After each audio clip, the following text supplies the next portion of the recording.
Good morning, everybody. Welcome back to Guns and Gadgets. I hope you had a great Thanksgiving. Today is Monday the 30th of November 2015. There was another mass shooting that took place by some crazed lunatic who decided to take over an abortion clinic and be a madman. And we all knew that the Dumbo in charge in the corner office was going to come out and make a speech, because that's the only time he denounces violence, is when it fits the agenda of his administration.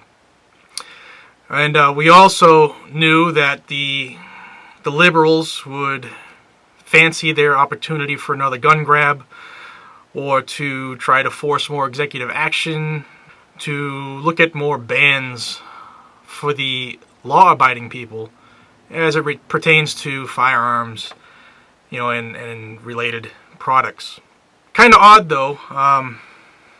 Gary Kleck, who is a distinguished criminologist, he did a study, and it should be published very shortly, actually, in which he studied 88 mass shootings over a 20-year period from 1994 to 2013, and specifically was asked if high-capacity magazines played a part in the casualty count. And first off, little rant here. There is no such thing as a high-capacity magazine. It's a term created by the liberal gun grabbers, where they just put some arbitrary number on what they believe people should have or shouldn't have. A magazine that's made by the firearms manufacturer, Sig, Glock, Smith & Wesson, whoever, Makarov, they make a magazine that'll fit that gun. So if it's a 6-round magazine, a 17-round magazine, a 30-round magazine, that's the standard capacity of that weapon, okay? Not some number that some dope who was elected to an office gets to decide. Enough of that rant. In America now, in most places, 10 rounds is a max for a standard capacity now, and anything more than 10 is considered high capacity, unless you live on the island of New York, which is even worse. But Mr. Kleck studied 88 mass shootings in that 20-year period, and there has to be some type of standard set. So a mass shooting, for purposes of the study, is anything where there were more than 6 victims, where they were killed or injured, because 6 rounds is the traditional revolver, and that's not high capacity, so he had to set a standard somewhere. So that made 88 shootings in that period that qualified. And of those 88 shootings, only 21 of them, or 24%, actually involved high-capacity magazines.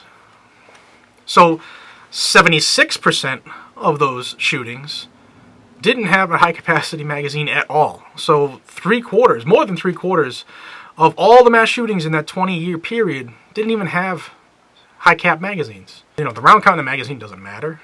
It's the person, it's the perpetrator's desire and ability that's the true weapon, The gun is just a tool. But I digress. Mr. Kleck went into further detail, and in those 21 mass shootings that utilized high-capacity magazines, every single one of them, the perpetrator had multiple guns and multiple magazines. Every one of them. So, if he was carrying 6-round magazines, he could still reload or change weapons in a rapid manner, and still the casualty count would be based off of his ability and or desire to kill as many people as possible, not how many rounds were in that magazine. For instructors like myself who teach reloads, somebody who's really high speed, you could give them a 6-shot 380 and they're going to do a lot of damage if they have a lot of magazines, because it's only 6 shots, but they can do a lot of damage with just a little bit of practice and training. The magazine doesn't help.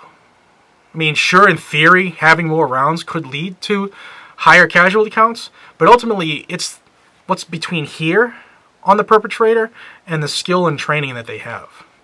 I just thought I'd bring these facts to light, because you're not going to hear the real facts, the hardcore statistics in the liberal agenda that's being spewed every time that there's a mass shooting. Are they bad? Absolutely.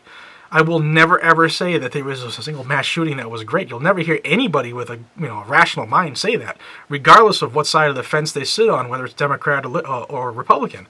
But our rights are our rights. Whether or not they work for you or you want that right, it doesn't mean that I'm less of a person or I don't deserve that right. The right is the right, whether or not you choose to use it. Some food for thought. What do you guys think about this? Am I the only one who thinks that an actual individual's training and skill set far outweighs what you put in their hand? It all comes down to what that person is capable of and what they're willing to do. This is Jared from Guns and Gadgets. I hope you guys have a great day and a happy holiday season. Please, I got this little box here in front of me. Please subscribe if you like these news updates. And I'm going to try to put a couple videos you can link to. It'll be on this side. Some videos you can link to. And I hope to have you guys as subscribers. And I hope you have a great time.